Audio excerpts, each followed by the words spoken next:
حدیث پاک کا مضمون ہے جو بچہ اپنے ماں باپ کو محبت کی نگاہ سے دیکھے، ارے خدمت تو دور کی بات ہے، محبت کی نگاہ سے دیکھے، اللہ حج مبرور کا ثواب عطا فرماتا ہے، حج مقبول کا ثواب۔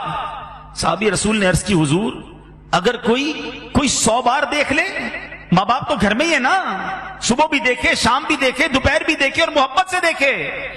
اللہ کے حبیب فرماتے ہیں، صحابی نے پوچھا حضور وَإِن نَذَرَ كُلَّ يَوْمٍ مِئَةَ مَرَّةٍ، کوئی شخص اپنے ماں باپ کو دن میں 100 بار محبت سے دیکھے؟ آقا فرماتے نعم اللہ اکبر و اطیب، اللہ بہت بڑا اور پاک ہے، کوئی 100 بار دیکھے اللہ 100 حج کا ثواب عطا فرماتا ہے۔ ارے جنت گھر میں ہے، حج مبرور گھر میں ہے، ان کی دعائیں سبحان اللہ۔ اللہ کے حبیب فرماتے ہیں سنو، جاتے ہو نا ادھر ادھر دعائیں کرانے، ٹھیک ہے بزرگوں سے دعائیں کرانی چاہیے، ٹھیک ہے ہمیں لوگوں سے دعائیں کرانی چاہیے، سبحان اللہ۔ اللہ کے حبیب علیہ الصلوۃ والسلام فرماتے ہیں کہ دعائیں کس کی قبول ہوتی ہیں؟ نبی پاک فرماتے ہیں کہ جو مقبول دعائیں ہیں نا، مظلوم کی دعا، مسافر کی دعا اور والدین کی دعا، اور ایک حدیث میں صراحت کے ساتھ کہ والد کی دعا اپنے بیٹے کے حق میں اللہ کی بارگاہ میں مقبول ہوتی ہے۔ بیٹھ جاؤ نا ماں باپ کے قدموں میں، بیمار ہوں ماں دعا کر دے، ابو دعا کر دیں۔ اچھا ایک یہ پتہ کیا ہے، ایک تو یہ ہے کہ ہم کہیں دعا کر دیں، ماں باپ بہت کمال کی چیز ہے، یقین کرو جن کے ہیں انہیں پتہ ہے، اور ہمیں تو یاد ہی رہ گئی اب کہ جب کہو نا دعا کر دیں، وہ دعا ہی کرتے تھے، دعا کے لیے مانگو، اور یہ نہیں کہتے تھے مجھے ستاتا ہے اور دعا کرنے آتا ہے، میری بات مانتا نہیں، اور آج دعا۔ ماں باپ کمال چیز ہے، ایسا پیار، ایسی محبت، گیو اینڈ ٹیک نہیں ہے ادھر، یہ ون وے ٹریفک ہے، ایک طرف خطائیں ہوں، ادھر سے عطائیں ہوتی ہیں، بے لوث پیار کرتے اپنے بچوں سے۔ لیکن مزہ پتہ کیا ہے کہ میں نہ کہوں ابو دعا کریں، میں نہ کہوں امی دعا کریں، مزہ اس میں ہے کہ ہم کہیں نہ اور ماں باپ ہاتھ اٹھا کر دعا کریں، ایسی خدمت کرو، ایسی دعائیں لو، ایسی ان کے دل میں جگہ بنا لو کہ وہ نہ ہو، آپ اکیلے میں وہ ہو، نماز پڑھ رہے ہو، آپ کہیں اور ہو، اور وہاں اٹھا کر دعا کریں یا اللہ میرے بچے کو بخش دے، میرے بچے کے راستے کھول دے، اے اللہ میرا بچہ پریشان ہے، اللہ اس کی مدد کر دے، اے اللہ میرے بچے پر مہربانی کر دے۔ یقین کرو یہ جو دعا ہے نا، یہ عرش تک جاتی ہے، یہ تمہیں وہاں پہنچا دے گی جہاں تمہارا تصور بھی نہ ہوگا۔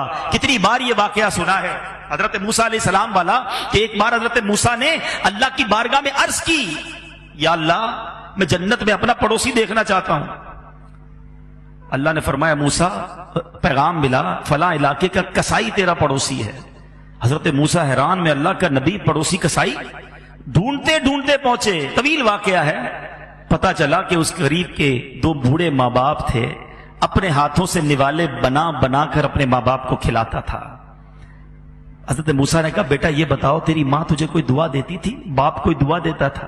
کہ جب بھی خدمت کرتا تھا نا، کھانا کھلاتا تھا تو ماں باپ دعا دیتے تھے، یا اللہ ہمارے بچے کو جنت میں موسیٰ کا پڑوسی بنا دے۔ نبی کا پڑوسی بنا دیتی ہے دعا۔ اور حضرت موسیٰ نے کہا بیٹا تیرے ماں باپ کی دعا قبول ہو گئی ہے، تو ہی جنت میں میرا پڑوسی ہے۔ ارے وہ دعائیں تمہارے پاس ہیں، یقین کرو، چلے گئے جن کے ماں باپ ان سے پوچھو کس سے کروائیں دعائیں، کس کے پاس جائیں اور ان کے قدموں میں سر رکھ کے کہیں کہ پریشان ہوں، اور وہ ایک بار کہہ دیتے تھے بیٹا گھبرانا نہیں ہے، خیر ہو جائے گی۔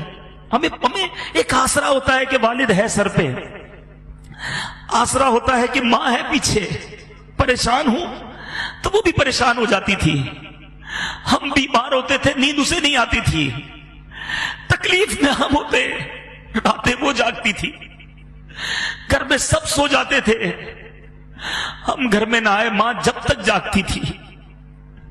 زندگی کے کئی موڑ آئے جب سب کچھ چلا گیا، مگر والد نے کہا گھبرانا نہیں، میں ہوں نا، ہمیشہ حوصلہ دیا، ہمت دی۔